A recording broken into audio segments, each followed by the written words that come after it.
Ayan, good morning po mga kamamshi. Ayan, gusto ko lang pong i-share sa inyo yung variety ng aking mga Sansevieria or snake plants known as mother-in-law's tang. Ayan, napakaganda po nila. Masarap alagaan, hindi po alagain dahil hindi po need ng regular na pagdidilig. Ayan, napakasimpleng halaman pero nakakatuwa po pag meron tayo nito dahil sila po ay maraming benefits na maidudulot sa atin. So, ayan po, keep on watching.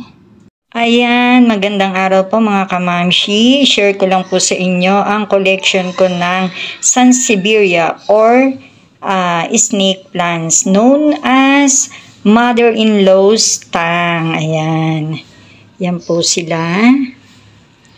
1, 2, 3, 4, 5. Ayan po. Ayan pa po ang 2.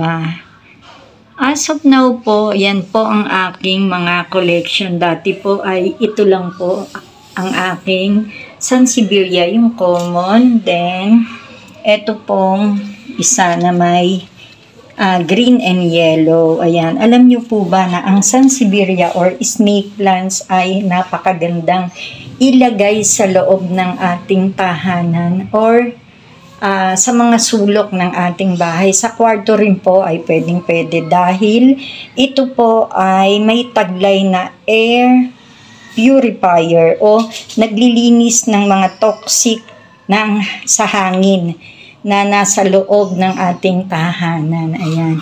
At ito pong Sansevieria or snake plants ay common na laging meron sa ating mga tahanan. Yung mga kamamshi natin dyan ay talagang nag-aalaga niyan kasi tingnan nyo po naman napakaganda. Ayan.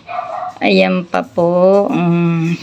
At alam niyo po ba na ang snake plants po raw na green with combination of yellow, ayan, ay maswerte.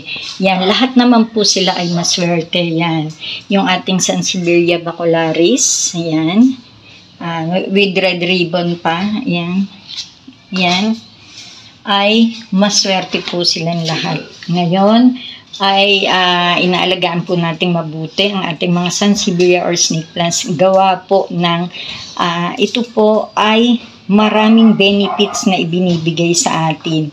Kagaya po na naglilinis sila ng hangin sa loob ng ating tahanan. Ayan. Then nagdadala pa rin po daw ayon sa mga pungsuy.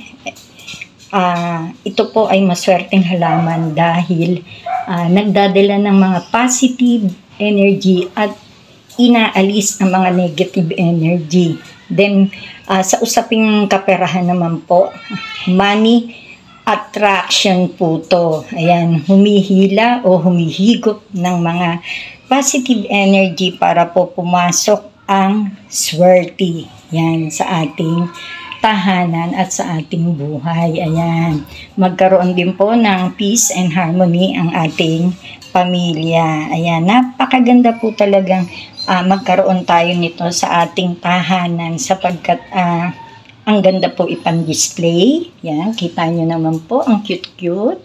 Yan, iba-ibang variety po yan. Ito iba rin po to, pure na green na merong parang yellow or white sa gilid. Ito naman po ay green with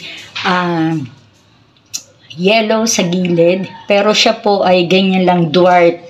Maliit lang po siya. Unlike nito ay green with yellow sa mga gilid, pero siya po ay lumalaki at tumataas. Ito naman po ay purong green. Ayan. Ito naman po bacularis ay maliit pa po ito. Ayan, ganyan pa po. Lumaki na po siya, pero ang alam ko po rito ay tumataas pa po siya ng mataas. Ito naman po ay parang bulaklak kung bumuka.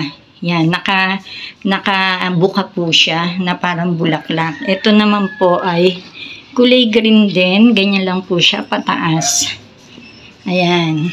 Marami pa po tayong ibang halaman dito na pwede nating i-share at napakaganda at pwede nating alagaan. Alam niyo po ba na ang snake plants ay hindi masyadong alagain. Kung ang pagkikare nyo, nag-aalala kayo, naku, huwag po kayong mag-alala dahil napakadali lang pong alagaan nito. Kung kayo po ay masyadong busy, hindi nyo na po kailangang regular na diligan to dahil ang snake plants po, ang loob po nito ay watery. Ayan, siya po ay natutunaw kapag nasobrahan ng tubig, nasobrahan din ng tuyot. Kaya malalaman nyo po kung need na po niya ng water kapag ang finger nyo po ay ano nyo sa lupa at tuyo. Ayan, need nyo na pong diligan ng ating snake plants. Hindi po sila alagain dahil kahit po